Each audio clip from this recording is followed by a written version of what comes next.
The desert heat pressed down like a furnace as Staff Sergeant Maria Santos adjusted her scope for the 100th time that morning.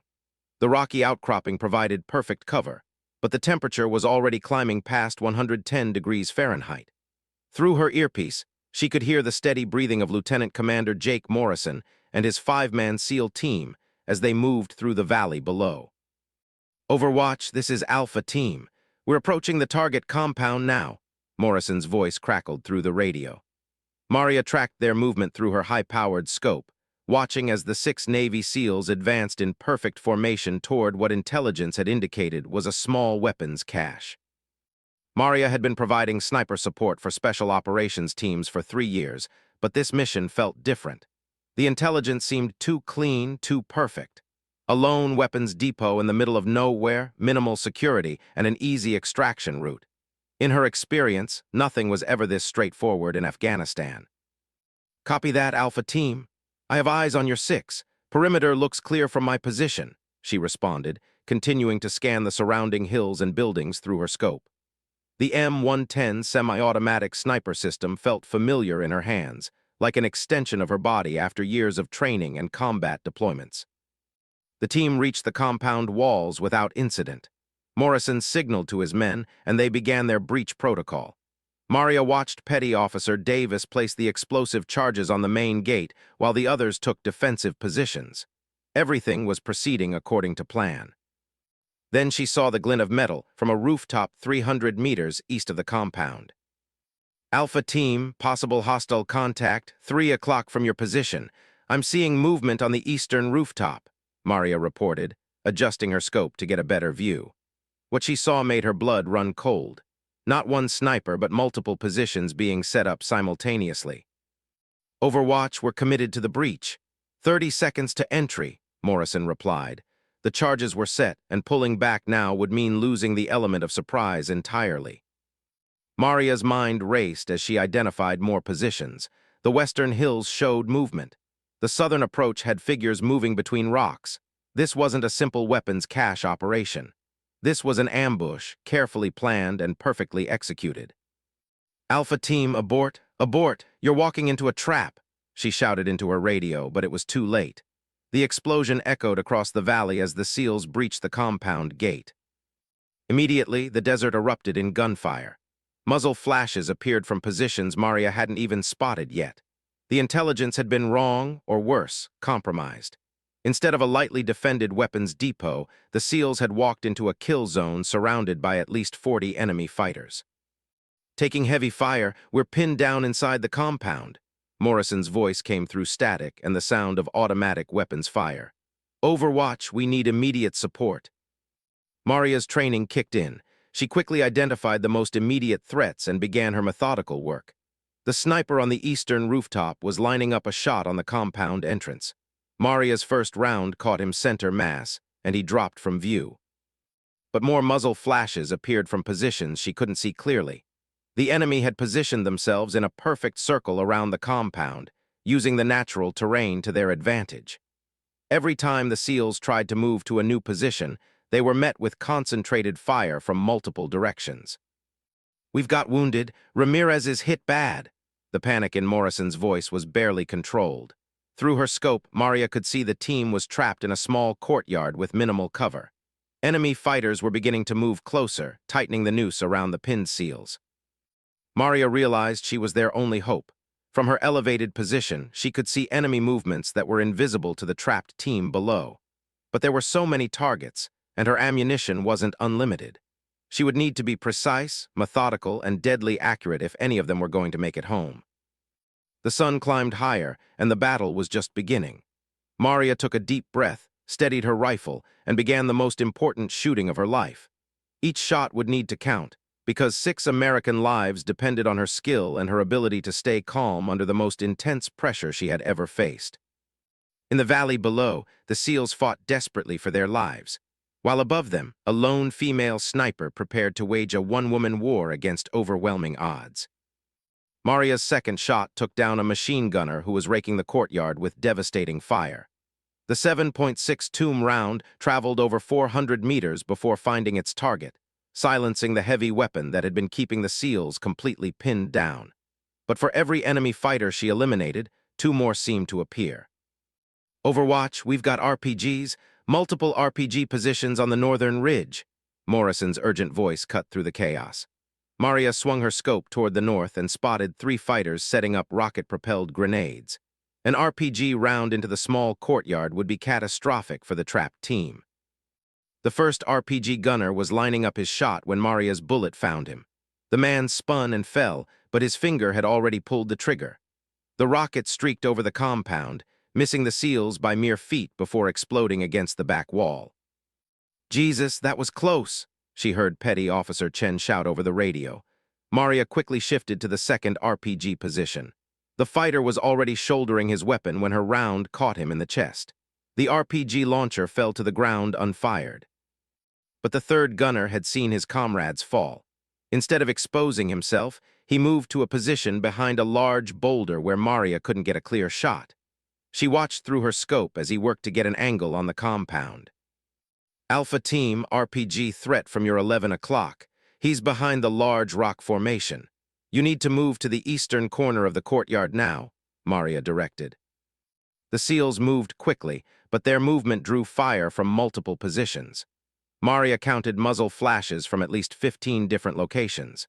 The enemy had positioned themselves with interlocking fields of fire, creating a deadly crossfire that covered every possible escape route. Her radio crackled with updates from the team. "Ramirez is losing blood fast. We need a medevac, but there's no way a bird can land in this mess," reported Hospital Corpsman Williams, the team medic. Maria knew they needed to break the circle of enemy fighters, but she also knew that every shot she took revealed her position. Already, she could see some of the enemy fighters beginning to search the hills for her location. Dust puffs from incoming rounds were starting to appear on the rocks around her position. She made a tactical decision that went against everything she had been taught about sniper operations. Instead of remaining in one position and engaging targets of opportunity, she would have to move constantly, staying ahead of the enemy's attempts to locate and eliminate her. Maria packed up her equipment quickly and moved 50 meters to a new position among the rocks. From this angle, she could see a group of enemy fighters moving along a dried creek bed, trying to get close enough to the compound to throw grenades over the walls. Her next 3 shots came in rapid succession. The first fighter dropped immediately. The second spun and fell into the creek bed. The third dove for cover, but Maria had already shifted her aim to where she anticipated he would go. Her shot found him as he tried to hide behind a fallen tree. "Nice shooting, Overwatch." Morrison's voice carried a note of hope for the first time since the ambush began. "You just took out the guys who were about to flank us from the east." But Maria's celebration was short-lived. Through her scope, she watched as a new group of fighters appeared on the western ridge. These weren't the same scattered militia fighters they had been facing. This group moved with military precision, carrying modern weapons and wearing tactical gear. "We've got reinforcements arriving," she reported into her radio. "Looks like trained fighters, not local militia. They're setting up coordinated positions on the western approach." The new arrivals began laying down suppressive fire while other fighters moved to new positions. Maria realized they were facing a much more organized enemy than intelligence had indicated. This wasn't just an ambush. It was a carefully planned operation designed to capture or kill American special forces. Maria's ammunition count was becoming a concern. She had started the mission with 40 rounds of match-grade ammunition. She had already used 12 rounds, and the fight was intensifying. Every shot needed to count, but the targets were becoming more difficult as the enemy learned to stay in cover. The heat was also becoming a factor. Her rifle was hot to the touch, and the metal components were expanding slightly, which could affect accuracy over long ranges. Sweat was burning her eyes despite her efforts to stay hydrated, and the rocky terrain was reflecting heat like an oven. Through her scope, she watched the disciplined enemy fighters setting up what appeared to be a mortar position on the far ridge. If they got mortars operational, the SEALs would have no cover at all. The compound walls that were currently providing protection would become death traps. "Alpha Team, I'm seeing possible mortar setup on the western ridge. We need to disrupt that position before they get operational," Maria reported. "Copy, Overwatch. We're working on it, but we can't get clear shots from our position," Morrison replied. The strain in his voice was evident. They had been under constant fire for over 30 minutes and ammunition was running low. Maria made another dangerous decision. To get a clear shot at the mortar position, she would need to move to an exposed position on the ridge. It would give her the angle she needed, but it would also make her visible to half the enemy fighters in the area. She gathered her equipment and began moving toward the new position, knowing that the next few minutes would determine whether the SEAL team lived or died. The enemy was closing in, reinforcements were arriving, and her ammunition was limited. But Maria Santos had never failed to complete a mission, and she wasn't about to start today. Maria reached the exposed ridge position just as the enemy mortar crew finished setting up their tube. Through her scope, she could see them preparing to load their first round. The distance was nearly 600 meters at the extreme effective range of her rifle, but she had no choice. She steadied her breathing and calculated the wind drift. The afternoon desert wind was picking up, creating unpredictable air currents across the valley. At this range, even a slight miscalculation would result in a miss, and she wouldn't get a second chance before they fired their mortar. Her shot echoed across the valley. Through her scope, she watched the mortar operator spin and fall. The other crew members dove for cover, but the mortar tube was now unmanned. She quickly shifted her aim to the ammunition handler who was trying to crawl back to the weapon. The second shot found its mark, but as Maria worked the bolt of her rifle, incoming rounds began impacting around her position. The muzzle flashes from her elevated position had given away her location to at least 6 enemy fighters. "Overwatch, you're taking fire. Get out of there." Morrison's voice was urgent over the radio.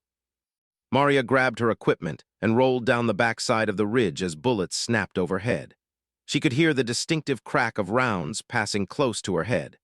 The enemy had bracketed her position and was walking their fire across the area where she had been lying. From her new position behind a cluster of boulders, Maria took stock of the situation. The SEAL team was still pinned in the compound, but they had managed to move Ramirez to better cover where Williams could work on his wounds. However, their ammunition was running critically low, and the enemy was preparing for what looked like a final assault. Through her scope, Maria watched enemy fighters moving closer to the compound walls. They were using bounds and cover techniques, advancing in small groups while others provided covering fire. These weren't untrained militia fighters. They were experienced combatants who knew how to coordinate an attack. "Alpha Team, they're massing for an assault on your position. I count at least 20 fighters moving in from multiple directions," Maria reported. "Roger, Overwatch, we're down to our last magazines. If they rush us, we won't be able to hold them off," Morrison replied grimly. Maria realized she needed to do more than just pick off individual targets. She needed to break up the enemy's coordination and create enough chaos to give the SEALs a chance to either escape or call in air support. She identified the enemy commander, a tall man in tactical gear who was directing the movements of the assault groups. He was positioned behind a stone wall about 450 meters from her current location. Taking him out might disrupt their coordination, but the shot would require exposing herself to return fire from his security team. Maria moved to a position where she had a clear line of sight to the commander. The man was using hand signals to coordinate the movements of different groups, clearly experienced in small unit tactics. She lined up her shot, accounting for the distance and the crosswind that was now gusting across the valley. Her bullet caught the commander's center mass, and he dropped immediately. The effect on the enemy fighters was immediate and dramatic. The coordinated advance faltered as squad leaders looked around for new orders. Several fighters actually stopped their advance and began falling back toward more defensive positions. "Outstanding shot, Overwatch. Their whole attack just fell apart." Morrison's voice carried renewed hope. But Maria's celebration was brief. She had been in the same general area for too long, and the enemy was beginning to zero in on her position. Automatic weapons fire was starting to impact closer to her location, and she could hear the distinctive whistle of an RPG round passing overhead. She packed up her equipment once again and began moving to a new position.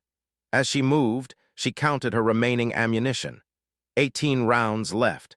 She had eliminated at least 15 enemy fighters, but there were still over 20 active combatants surrounding the SEAL team. From her new position on the southern slope, Maria had a different perspective on the battlefield. She could see that some of the enemy fighters were trying to flank the compound by moving through a narrow canyon that approached from the rear.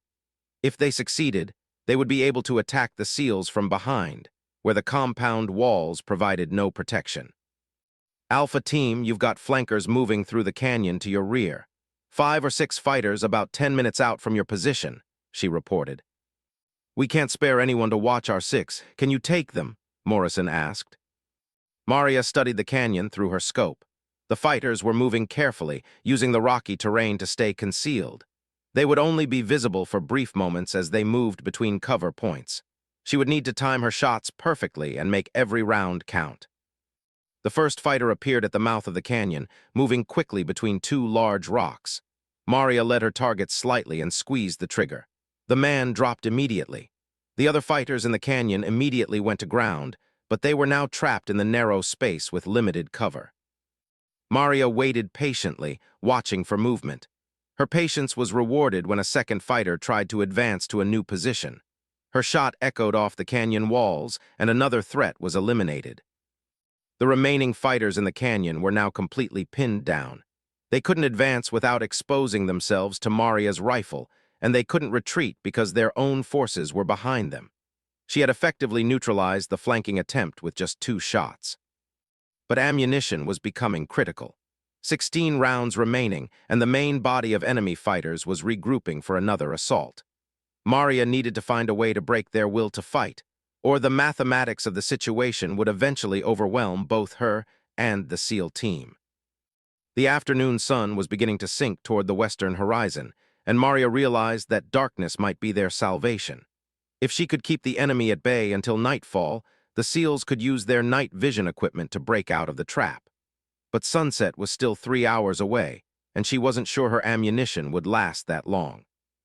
Maria's tactical situation had become desperate. With only 16 rounds remaining and over 20 enemy fighters still active, she needed to change her strategy completely. Instead of engaging individual targets, she needed to find ways to create maximum psychological impact with minimum ammunition expenditure. Through her scope, she observed that the enemy fighters had begun to show signs of hesitation. The loss of their commander and the constant threat of her accurate rifle fire had clearly affected their morale. Several fighters were staying in cover longer than tactically necessary, and their movements had become more cautious and predictable. Maria decided to exploit this psychological advantage. Rather than taking the first available shot, she began selecting targets whose elimination would have the greatest impact on enemy morale. Squad leaders, heavy weapons operators, and fighters who appeared to be rallying others became her priority targets. She identified a fighter with an RPG who was trying to position himself for a shot at the compound. But instead of shooting him immediately, Maria waited. The man was clearly nervous, constantly looking around for threats and frequently changing positions. When he finally settled into what he thought was a secure firing position and began to shoulder his weapon, Maria's bullet found him. The psychological effect was immediate. The man had appeared safe in his covered position, and his sudden death sent a wave of panic through the nearby fighters. Several actually abandoned their positions and moved to areas with more overhead cover, disrupting their carefully planned assault positions. "Overwatch, whatever you just did, it worked," Morrison reported over the radio. "Half these guys just pulled back to defensive positions. They look scared." Maria continued her psychological warfare campaign. She identified a sniper who had been taking occasional shots at the SEAL position. The enemy sniper was positioned behind a stone wall about 350 meters away, only exposing his rifle barrel and a small portion of his head when he took his shots. Maria waited patiently for nearly 20 minutes, watching the enemy sniper's pattern. Finally, the man made a mistake, exposing slightly more of his head as he lined up what he thought was a perfect shot. Maria's bullet caught him instantly, and his rifle clattered down the rocky slope. The elimination of the enemy sniper had an unexpected benefit. Maria realized that several other fighters had been taking cues from the sniper's position, using his shots as signals for their own movements. With the sniper gone, the coordination between different enemy groups began to break down further. But Maria's success came at a cost. Her frequent position changes and the afternoon heat were taking a physical toll. She was becoming dehydrated despite her efforts to conserve water, and the adrenaline that had sustained her for hours was beginning to fade. Her hands were starting to shake slightly, which could affect her accuracy at longer ranges. More critically, the enemy was learning from their losses. The surviving fighters were becoming more disciplined about using cover and concealment. They were taking fewer risks and making fewer mistakes, which meant fewer opportunities for Maria to engage them effectively. Through her radio, she could hear that the SEAL team was also reaching their limits. Ramirez was stabilized but needed immediate medical evacuation. The team's ammunition was down to less than 2 magazines per man, barely enough for one more firefight. Overwatch, we've been trying to raise air support for the last hour. No response. I think we're on our own, Morrison reported grimly. Maria checked her watch. 2 hours until sunset. 14 rounds remaining, at least 18 enemy fighters still active. The mathematics were not in their favor. Then something unexpected happened. Through her scope, Maria noticed that some of the enemy fighters were beginning to withdraw from their forward positions. At first, she thought they might be repositioning for another attack, but the movement pattern was different. They were genuinely pulling back, moving toward what appeared to be predetermined extraction points. Alpha Team, I'm seeing enemy movement that looks like a withdrawal. Some of the fighters are pulling back to the north, she reported. Could be a trick. They might be trying to draw us out, Morrison replied cautiously. Maria continued to observe through her scope. The withdrawal appeared genuine. Several fighters were actually packing up equipment and moving away from the battlefield entirely. She realized that her campaign of psychological warfare had been more effective than she had hoped. The enemy forces had expected to overwhelm a small SEAL team quickly and decisively. Instead, they had encountered hours of effective resistance supported by deadly accurate sniper fire. Their casualties had been heavy, their leadership had been eliminated, and their coordination had been systematically disrupted. But Maria also realized that this might be their only chance to break out of the encirclement. If the enemy was truly withdrawing, the SEAL team needed to move now, before the remaining fighters could reorganize or call for additional reinforcements. Alpha Team, I think this is our window. The enemy is pulling back from the northern and eastern approaches. You might be able to break out through the eastern canyon if you move now, Maria advised. What about you, Overwatch? Can you provide covering fire for our movement? Morrison asked. Maria assessed her ammunition and position. 14 rounds, scattered enemy fighters, difficult shots at moving targets. It would be risky, but it might be their only chance to get everyone home alive. Roger, Alpha Team. I can cover your movement, but we need to do this fast. I don't think they're done fighting, they're just regrouping, she replied. The SEAL team began their breakout attempt, carrying the wounded Ramirez between them as they moved toward the eastern approach to the canyon. Maria positioned herself to cover their movement, knowing that the next few minutes would determine the success or failure of their escape attempt. As the SEALs began to move, the remaining enemy fighters realized what was happening and began to shift their positions to intercept the escaping Americans. Maria's rifle would once again become the critical factor in determining who lived and who died in the Afghan desert. The final shot. The SEAL team's breakout began at exactly 15:47 hours. Maria watched through her scope as Morrison led his men out of the compound's eastern gate, with Chen and Williams carrying the wounded Ramirez between them. They moved in tactical formation, but their progress was necessarily slow due to their injured teammate. Almost immediately, the remaining enemy fighters realized what was happening. Maria could see muzzle flashes appearing from positions that had been quiet for the last 30 minutes. The enemy was emerging from cover to prevent the Americans from escaping. Maria's first shot took down a fighter who was trying to set up a machine gun position to rake the SEAL team's escape route. The 400-meter shot dropped him instantly, but his partner immediately took over the weapon. Maria's second shot silenced the machine gun permanently. Taking fire from multiple positions, Morrison's voice was tense over the radio. Overwatch, we need immediate suppression on our left flank. Maria swung her scope toward the indicated area and spotted 3 fighters who had positioned themselves behind a low stone wall.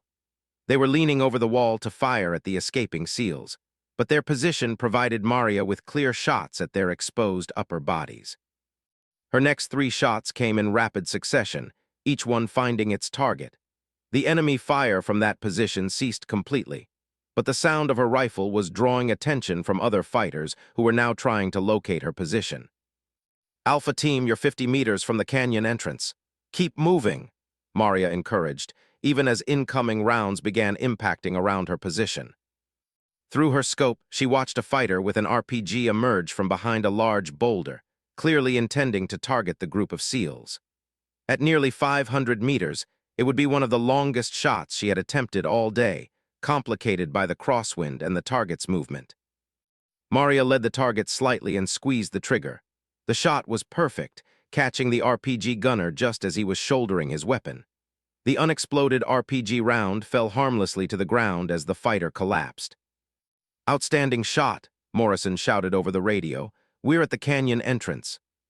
But Maria's celebration was cut short as automatic weapons fire began impacting very close to her position. The enemy had finally triangulated her location based on her muzzle flashes, and at least 2 fighters were concentrating fire on her position. She gathered her equipment and moved quickly to a new position, but she was running out of good cover. The rocky terrain that had provided concealment was becoming a liability as the enemy learned to predict her movements. From her new position, Maria had a limited view of the canyon entrance where the SEAL team was making their escape. Through her scope, she could see that they had encountered resistance at the canyon mouth. 2 enemy fighters had positioned themselves in the rocks above the entrance and were firing down at the trapped Americans. "We're pinned at the canyon entrance," Morrison reported. "2 shooters above us, good cover, can't get a clear shot." Maria studied the situation through her scope. The enemy fighters were positioned in a natural fortress of rocks about 300 meters from her position. They had excellent cover from ground-level fire, but their position was exposed to her elevated shooting position. The first fighter was easier to spot because he was firing more frequently. Maria's shot caught him between shots as he shifted position. The second fighter immediately went to deeper cover, making him much more difficult to target. Maria waited patiently, knowing that the fighter would eventually have to expose himself to engage the SEALs. Her patience was rewarded when the man tried to move to a position where he could get a better angle on the Americans below. Maria's bullet found him before he could settle into his new position. "Canyon entrance is clear. Moving through now." Morrison's voice carried relief and urgency. But Maria's ammunition situation had become critical. She was down to her last 4 rounds, and there were still several enemy fighters active in the area. She needed to make a decision about whether to continue providing cover for the SEAL team's escape or save her remaining ammunition for her own extraction. Through her scope, she watched the SEAL team moving through the canyon. They were making good progress, but they would be vulnerable to pursuit for at least another 10 minutes before reaching the extraction point where helicopter support could reach them. Maria made her decision. She would use her remaining ammunition to ensure the SEAL team's escape, even if it meant she would be defenseless during her own extraction. 2 enemy fighters appeared at the ridge overlooking the canyon, clearly intending to pursue the escaping Americans. Maria's third-to-last shot eliminated the first pursuer. Her second-to-last round missed the second pursuer, who immediately went to ground. With only 1 round remaining, Maria waited for the perfect shot. The surviving fighter was cautious now, having seen his partner eliminated. He moved slowly and carefully, using every available piece of cover. Finally, the fighter made a mistake. He exposed himself slightly as he tried to get a better view into the canyon where the SEALs were escaping. Maria's final shot was perfect, eliminating the last immediate threat to the SEAL team. "Alpha Team, you're clear of pursuit. Canyon is secure," Maria reported into her radio, even as she began her own movement toward the extraction point. "Roger, Overwatch, outstanding work. Ramirez is stable and we're moving to the LZ. What's your ammunition status?" Morrison asked. "Winchester," Maria replied, using the military term for being out of ammunition. "But the job is done. All threats are neutralized." 20 minutes later, the distinctive sound of helicopter rotors echoed across the valley as 2 Black Hawks approached the extraction zone. The SEAL team had reached safety, and Maria was moving toward her own pickup point. As she waited for her extraction helicopter, Maria reflected on the day's events. She had fired 39 rounds and eliminated 28 confirmed enemy targets. The mathematics that had seemed so desperate just hours earlier had worked out in their favor, but only because of precise shooting, tactical movement, and a little bit of luck. Most importantly, all 6 members of the SEAL team were going home alive. Petty Officer Ramirez would recover from his wounds, and the mission, despite the intelligence failure, would be classified as a success. Maria Santos had proven that a single skilled sniper, properly positioned and equipped, could change the outcome of an entire battle. Her actions that day would later be recognized with the Silver Star, making her one of the most decorated female snipers in military history. But for Maria, the real reward was simpler than any medal. 6 American servicemen were alive because she had done her job perfectly when it mattered most. In the dangerous world of special operations, there was no higher achievement than bringing everyone home safely.